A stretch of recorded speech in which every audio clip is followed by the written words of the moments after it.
Le livret épargne va rapporter le plus d'argent en 2023. Livret A, LEP ou encore LDDS, aujourd'hui on va voir ensemble sur lequel il faut miser et la bonne nouvelle c'est qu'ils vont augmenter au 1er février 2023. Le plus connu de tous, et tu le connais forcément, c'est le livret A. À l'heure actuelle, son taux d'intérêt est à 2% et il devrait monter à 3% en février prochain. Tout le monde peut y prétendre et il est plafonné à 22 950 €.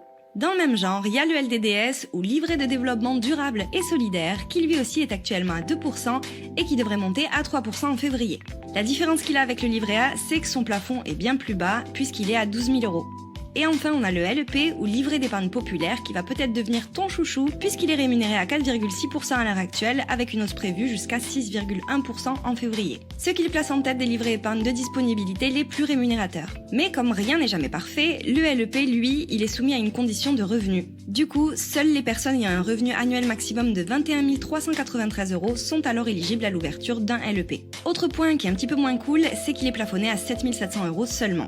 On est bien d'accord qu'aucun de ces livrets ne compense l'inflation et que ça, c'est nul. Mais tu l'auras compris, si tu as moins de 21 393 € de revenus annuels, tu as tout intérêt à laisser de côté ton livret A pour le moment et te faire ouvrir un LEP.